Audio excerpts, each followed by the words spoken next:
ദൈവത്തിന് സ്തുതി. എൻ്റെ പേര് അബീന ഉണ്ണി. ഇതെൻ്റെ ഹസ്ബൻഡ് ഉണ്ണി ഫ്രാൻസിസ്. എൻ്റെ പേര് അബീന. ഞങ്ങൾ തൃശ്ശൂരിൽ നിന്നാണ് വരുന്നത്. ഞങ്ങളുടെ വിവാഹം കഴിഞ്ഞ് 17 വർഷമായി. ഞാനിവിടെ ആദ്യമായിട്ട് വരുന്നത് 2020 ജനുവരിയിലാണ്. ഞാനിവിടെ വന്ന് ഉടമ്പടി എടുത്തു. ജനുവരി മാസത്തിൽ ഞാൻ ഉടമ്പടി എടുത്തതിന് ശേഷം ഞാൻ വെച്ച ഒന്നാമത്തെ നിയോഗം ഞങ്ങൾക്ക് മക്കളില്ലാത്തതിനെ പറ്റിയായിരുന്നു. എൻ്റെ ഹസ്ബൻഡ് ആർമിയിലാണ് സർവീസ് ചെയ്യുന്നത്. അതുകൊണ്ട് തന്നെ ഞങ്ങൾ ആർമിയുടെ എല്ലാവിധ ഹോസ്പിറ്റൽ, ഇന്ത്യയിലുള്ള ഏറ്റവും വലിയ ഹോസ്പിറ്റൽ വരെ ഞങ്ങൾ ട്രീറ്റ്മെൻറ്റ് എടുത്തിരുന്നു. അതിലൊന്നും എനിക്ക് ഒരു പ്രശ്നവും ഉണ്ടായിരുന്നില്ല. പക്ഷേ അവർ IVFനാണ് അവർ ഞങ്ങൾക്ക് സജസ്റ്റ് ചെയ്തത്. പക്ഷെ ഞങ്ങൾ IVF ചെയ്യുന്നില്ല എന്ന് തീരുമാനമെടുത്തു. ഞങ്ങളിവിടെ വന്ന് പ്രാർത്ഥിച്ചു, ഉടമ്പടി എടുത്തു. അതിനുശേഷം മാതാവിൻ്റെ വലിയൊരു അത്ഭുതം ഞങ്ങളുടെ ജീവിതത്തിൽ നടക്കുകയാണ്. ഒരു ട്രീറ്റ്മെൻറ്റും കൂടാതെ 2021 ഞാൻ പ്രഗ്നൻ്റായി. ഞങ്ങൾക്ക് പോലും വിശ്വസിക്കാൻ പറ്റുന്നില്ലായിരുന്നു. 2021 ജൂൺ മാസത്തിലാണ് ഞാൻ പ്രഗ്നൻ്റ് ആവുന്നത്. ഞാനിവിടെ വന്ന് ജനുവരി മാസത്തിൽ പ്രാർത്ഥിച്ചു. ഫെബ്രുവരിയിൽ പ്രാർത്ഥിക്കുന്ന സമയത്ത് ബഹുമാനപ്പെട്ട ജോസഫ് അച്ഛൻ ഇങ്ങനെ പറയുണ്ടായി, നിങ്ങൾ ഡേറ്റ് വെച്ച് പ്രാർത്ഥിക്കണമെന്ന്. അപ്പോൾ എൻ്റെ മനസ്സിലേക്ക് വന്ന 3 ഡേറ്റുകളായിരുന്നു. ഒന്ന് നവംബർ 10, മെയ് 15, സെപ്റ്റംബർ 20. ഈ 3 ഡേറ്റുകൾക്കും ഞങ്ങളുടെ ജീവിതമായിട്ട് വളരെയധികം ബന്ധമുള്ളതാണ്. ഒന്ന് എൻ്റെ ബർത്ത്ഡേ, ഒന്ന് എൻ്റെ ഹസ്ബൻഡിൻ്റെ ബർത്ത്ഡേ, ഒന്ന് ഞങ്ങളുടെ വെഡ്ഡിങ് ആനിവേഴ്സറി. ഞങ്ങളുടെ വെഡ്ഡിങ് ആനിവേഴ്സറി വരുന്നത് സെപ്റ്റംബർ 20 ആ ജൂൺ മാസം 2021 ജൂൺ കഴിഞ്ഞു. ആ മാസം ഞാനിവിടെ വരുന്നു. അത് കഴിഞ്ഞ് 2021 സെപ്റ്റംബർ 8 ശേഷമാണ് ഞാൻ അറിയുന്നത് ഞാൻ പ്രഗ്നൻ്റ് ആണെന്ന്.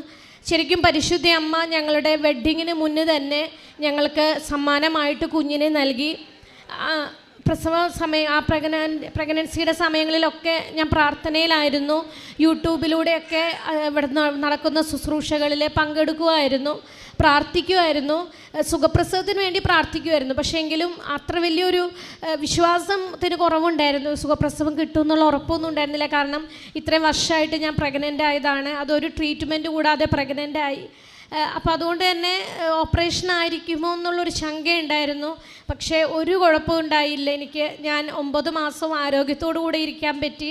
മാത്രമല്ല എൻ്റെ പ്രസവം സുഖപ്രസവമായിരുന്നു. ആരോഗ്യമുള്ളൊരു കുഞ്ഞിനെ ദൈവം ഞങ്ങൾക്ക് നൽകി. ഇവൻ്റെ പേര് ജോഷയ്ക്ക് ഇപ്പോൾ 8 മാസം കഴിഞ്ഞു. ഒരു കുഴപ്പമില്ല. ഡോക്ടർമാർക്ക് വരെ അതിശയമായിരുന്നു. അവർ 3-4 പ്രാവശ്യം കുഞ്ഞിനെ ടെസ്റ്റ് ചെയ്യായിരുന്നു. കാരണം ഒരു ട്രീറ്റ്മെൻറ്റും കൂടാതെ കുഞ്ഞ് ആരോഗ്യത്തോടു കൂടെ പരിശുദ്ധ അമ്മയുടെ വലിയ ബാധ്യസ്ഥതാൽ ഞങ്ങൾക്ക് നൽകി. ഉടമ്പടി പ്രാർത്ഥനയുടെ വലിയൊരു ശക്തി. എനിക്ക് ഉടമ്പടി പ്രാർത്ഥനയിൽ അത്ര വലിയ വിശ്വാസമൊന്നും ഉണ്ടായിരുന്നില്ല. ഞാൻ മാതാവിനോട് ഒത്തിരിയേറെ പ്രാർത്ഥിക്കുന്ന ആളാണ്. ജപമാല ചൊല്ലുമായിരുന്നു. പക്ഷെ ഞാൻ ഇങ്ങനെയാണ് വിചാരിച്ചിരുന്നത്, എന്തിനാണ് ഉടമ്പടി എടുക്കുന്നത്, ഞാൻ മാതാവിനോട് പ്രാർത്ഥിക്കുന്നുണ്ടല്ലോ. പക്ഷേ ഇവിടെ വന്ന് അച്ഛൻ്റെ സാക്ഷ്യങ്ങളും അച്ഛൻ പറയുന്ന കാര്യങ്ങളൊക്കെ കേൾക്കുമ്പോഴാണ് മാതാവായിട്ടുള്ളൊരു ബന്ധത്തിന് കൂടുതൽ നമുക്ക് ശക്തി തരുന്നത് ഈ ഉടമ്പടി പ്രാർത്ഥനയാണ്. മാത്രമല്ല ഉടമ്പടി പ്രാർത്ഥനയിലൂടെ നമ്മൾ ദൈവത്തിൻ്റെ മക്കളാവുന്നു, വാഗ്ദാന പ്രകാരം മക്കളാകുന്നുള്ള വലിയ ബോധ്യമൊക്കെ ലഭിച്ചത് ഇതിലൂടെയായിരുന്നു. 1000 നന്ദി. ഞാൻ കഴിഞ്ഞ പ്രാവശ്യം വന്നിരുന്നു, പക്ഷേ എനിക്ക് സാക്ഷ്യം പറയാൻ സാധിച്ചില്ല.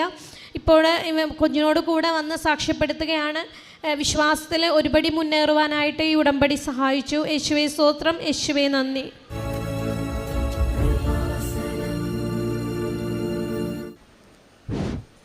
എൻ്റെ പേര് സൂസൻ ചാക്കോ. ഞാൻ സിഹത്തോട്ടിൽ നിന്ന് വരുന്നു. സിഹത്തോട് സെൻറ്റ് മേരീസ് കത്തോലിക്ക പള്ളി ഇടവാംഗമാണ്. ഞാൻ 2019 വന്ന് ഉടമ്പടി എടുത്തു. അതിൽ നിയോഗത്തിൽ വെക്കാത്ത കാര്യവും വെച്ച കാര്യവും സാധിച്ചു കിട്ടി.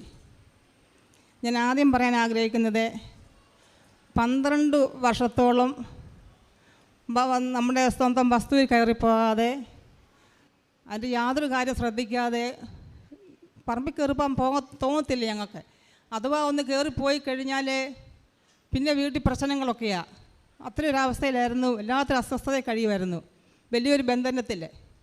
അപ്പോൾ ഞാൻ ആ സമയത്തായിരുന്നു ഇവിടെ വന്ന് ഉടമ്പടി എടുത്തത്. ഞാൻ ഉടമ്പടി കാര്യമൊന്നും വെച്ചിട്ടില്ല, എനിക്ക് അറിയത്തുമില്ലായിരുന്നു. ഇവിടുത്തെ കൃപാസനത്തിലെ വെഞ്ചരിച്ച ഉപ്പ് ഉണ്ടെന്ന് ഞാൻ പ്രാർത്ഥിച്ചൊരു കുപ്പിയിൽ വിശ്വാസ പ്രമാണം ചൊല്ലിയൊക്കെ കലക്കി ഞാനത്, അന്ന് എനിക്ക് ഇവിടുത്തെ പറ്റി കൂടുതലായിട്ടൊന്നും അറിയത്തൊന്നുമില്ല. എനിക്ക് തോന്നിയത് ഞാനങ്ങ് ചെയ്തത്.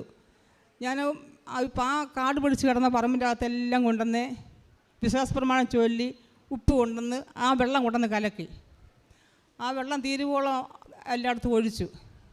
അതിൻ്റെ രണ്ടാമത്തെ ദിവസം എൻ്റെ ഭർത്താവ് പറമ്പിൽ കയറി പോകത്തില്ല, പോയ പ്രശ്നങ്ങളാണ് വീട്ടിൽ. അങ്ങനത്തെ ഒരു അവസ്ഥ, ഞങ്ങളുടെ ഒരു വലിയൊരു ബന്ധനത്തിൽ കഴിയുന്നൊരവസ്ഥയായിരുന്നു. രണ്ടാമത്തെ ദിവസം അദ്ദേഹം തന്നെത്താൻ പറമ്പിൽ പതുക്കെ കയറിപ്പോയി കുറേശ്ശെ കാട് കളഞ്ഞ്, പിന്നെ തന്നെത്താൻ കുറേശ്ശെ സമയം കണ്ട് കാട് കളഞ്ഞുകൊണ്ട് പണിക്കാരെ നിർത്തി റബ്ബർ വെട്ടാൻ തുടങ്ങി. ഇപ്പം 3 വർഷമായി അദ്ദേഹം തന്നെത്താൻ റബ്ബർ വെട്ടി ആദായം എടുക്കുന്നു. അതെനിക്ക് ഭയങ്കര ആദ്യത്തെ അനുഭവമായിരുന്നു ഈ കൃപാസനത്തിൽ വന്നു കഴിഞ്ഞതിന് ശേഷം. പിന്നെ ഉടമ്പടി വെച്ചൊരു കാര്യം, എൻ്റെ ഇളയ മകന് 4 വർഷമായി വീട്ടിലെത്തോ പപ്പായായിട്ടെത്തോ സൗന്ദര്യപ്പണക്കൊണ്ടായി ഭാര്യയുമായിട്ട് 4 വർഷം പരിപൂർണമായിട്ട് അകന്നു നിന്നു. വീടുമായിട്ട് യാതൊരു ബന്ധമില്ലാതെ ഫോൺ വിളിക്കുകയായിട്ട് എടുക്കട്ടൊന്നും ചെയ്യത്തില്ലായിരുന്നു. പുള്ളി അങ്ങനെ ഗൾഫിൽ പോയി. അവൻ്റെ യാതൊരു പേരും ഞങ്ങൾക്കറിയത്തില്ല. വലിയ വിഷമമായിരുന്നു എനിക്ക്. ഞാൻ അമ്മയുടെ സന്നിധിയിൽ ഉടമ്പടിയിൽ ആ നിയോഗം വെച്ചിരുന്നു. ആ നിയോഗം വെച്ച് 6 മാസം കഴിഞ്ഞപ്പോഴേ മോൻ നാട്ടിൽ വന്ന വിവരമൊന്നും ഞങ്ങൾ അറിഞ്ഞൊന്നുമില്ല. ഫോൺ വിളിയൊന്നുമില്ലല്ലോ. വീട്ടിൽ വന്നപ്പോഴാണ് അറിയുന്നത്. മോൻ വീട്ടിൽ വന്നുള്ള വിവരം ഞാൻ അറിയുന്നത് മോനെ അങ്ങനെ 4 വർഷത്തിനപ്പുറമായിട്ട് മോനെ ഞാൻ കാണുന്നത്. അതിന് ശേഷം ഭാര്യയും ഭർത്താവും കൂടെ വന്നു, പിന്നെ കുഞ്ഞുമായിട്ട് വന്നു. വളരെ സ്നേഹത്തിലായി, ഇപ്പം കുഴപ്പമൊന്നുമില്ല, സന്തോഷമായിട്ട് പോകുന്നു. പിന്നെ 3ാമത്തെ കാര്യം, എൻ്റെ മോന് ഗൾഫിലായിരുന്നു. കോവിഡൊക്കെ ആയ സമയത്ത് ജോലി ഇല്ലാതെ അവിടെ നിന്ന് നാട്ടിൽ വന്നു. ചെറിയ ജോലിയൊക്കെ എറണാകുളത്തുണ്ടായിരുന്നു. ഞാൻ 27/5/2022 അന്ന് ഉടമ്പടി പുതുക്കിയതിൻ്റെ 1 മാസമായില്ല. അതിനിടയ്ക്കായിട്ട് മോന് വീണ്ടും മാതാവ് ഗൾഫിലേക്ക് ജോലി കൊടുത്തു, അനുഗ്രഹിച്ചു. 4ാമത്തെ കാര്യം എന്ന് പറയുന്നത്, ഞങ്ങളുടെ വസ്തു ജപ്തി നടപടിയിലേക്കായിരുന്നു. അപ്പം ഒരു 6 മാസത്തിൽ കൂടുതലായി അതിൻ്റെ ജപ്തിക്കുള്ള നടപടികളെല്ലാം വന്നു. അപ്പം എൻ്റെ പേരിലാണ് ലോൺ എടുത്തിരിക്കുന്നത്. ഞാൻ സ്ഥലത്തില്ലായിരുന്നു. അപ്പം ഞാൻ ഹൈദരാബാദിലായിരുന്നു. അപ്പം എൻ്റെ പേരിൽ ലോൺ എടുത്തത് കൊണ്ട് എന്നെ എറണാകുളത്തു നിന്നും ആലപ്പുഴ ബാങ്കിൽ നിന്നും തിരുവനന്തപുരത്തു നിന്നൊക്കെ മാനേജർ വിളിച്ചിരുന്നു. അപ്പം എനിക്ക് നാട്ടിൽ വരാൻ ഒക്കാത്തൊരവസ്ഥയും പൈസ ഇപ്പോൾ ഉടനെ അടയ്ക്കാൻ ഇല്ലാത്തൊരു സാഹചര്യമായിരുന്നു വീട്ടിൽ. അങ്ങനെ ഇരിക്കെ ഞാൻ ഇവിടുന്ന് കൊണ്ടുപോയ ആ നേർച്ച വസ്തുക്കളൊക്കെ എൻ്റെ കൈവശം ഉണ്ടായിരുന്നു. ഞാൻ ഒരു കുപ്പിയിൽ മാതാവിൻ്റെ കാശരൂപം പ്രാർത്ഥിച്ചു, വിശ്വാസപ്രമാണം ചൊല്ലി പൊതിഞ്ഞ് കുപ്പിയിലിട്ടിട്ട് ആ കുപ്പിക്ക് ചുറ്റിന് ഞാൻ ഉപ്പ് വേറെ വിശ്വാസപ്രമാണം ചൊല്ലി, എത്ര ചൊല്ലിയിരിക്കും കണക്കല്ലേ, അതുപോലെ ഒത്തിരി വിഷമിച്ച വിശ്വാസപ്രമാണം ചൊല്ലി ഇങ്ങനെ കുപ്പിക്ക് വേറെ പ്രാർത്ഥിച്ചിട്ടും വെച്ച് ഞാൻ നാട്ടിൽ കൊണ്ടുവരിക്കുന്ന ആ ബാഗിൻ്റെ അകത്ത് സ്ഥാപിച്ചു. അത് സ്ഥാപിച്ചത് നമ്മുടെ പറമ്പിലെ നമ്മുടെ മുറ്റത്തൊരു ഭാഗത്തിരുന്ന ഭാഗം വെച്ച് മനസ്സിൽ കണ്ടുകൊണ്ട് ഞാൻ ആ ബാഗിൻ്റെ അകത്ത് വെച്ചത്. അതിനുശേഷം ഞാൻ ജെറിക്കോ പ്രാർത്ഥന ചൊല്ലി കാഴ്ചവെച്ചു. അപ്പോൾ എൻ്റെ മനസ്സിൽ മാതാവ് ഒരു ധൈര്യം തന്നു. ആ ധൈര്യത്തിൽ ഇങ്ങനെ ഇരുന്ന് എനിക്ക് 1.5 മാസം കഴിഞ്ഞപ്പോൾ നാട്ടിൽ വരാൻ കൊണ്ട് ഒത്തത്.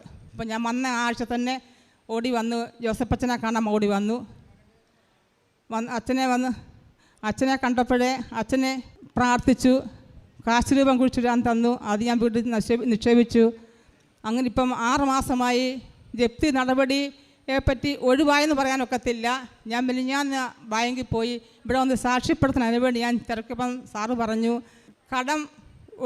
പലിശ ഒഴിവാക്കി തരാം എന്ന് പറഞ്ഞു. അപ്പം ഉടനെ മുതൽ കൊടുക്കാൻ ഇല്ലാത്തൊരവസ്ഥ അതുകൊണ്ട് അപ്പം ഞാനൊന്നും മറുപടി പറഞ്ഞില്ല, ഇങ്ങ് പോന്നു. അപ്പോൾ അങ്ങനെ എനിക്ക് പരിപൂർണ്ണ വിശ്വാസമുണ്ട് എൻ്റെ അമ്മ മാതാവ് അതൊന്ന് ഒഴിവാക്കി തന്നെ. 10 ദിവസം അവധിയായിരുന്നു പറഞ്ഞത്. 10 ദിവസം ഇപ്രമായിട്ട് ജപ്തി ചെയ്യുമെന്ന തീർത്ത് പറഞ്ഞതും അങ്ങനെ കൊണ്ട് നോട്ടീസ് കൊടുത്തിട്ട് പോയതും വളരെ വിഷമമായിരുന്നു. ആ സമയത്ത് മാതാവിനോട് പ്രാർത്ഥിച്ചു. അമ്മ ഇത്രമാത്രം അനുഗ്രഹിച്ചു.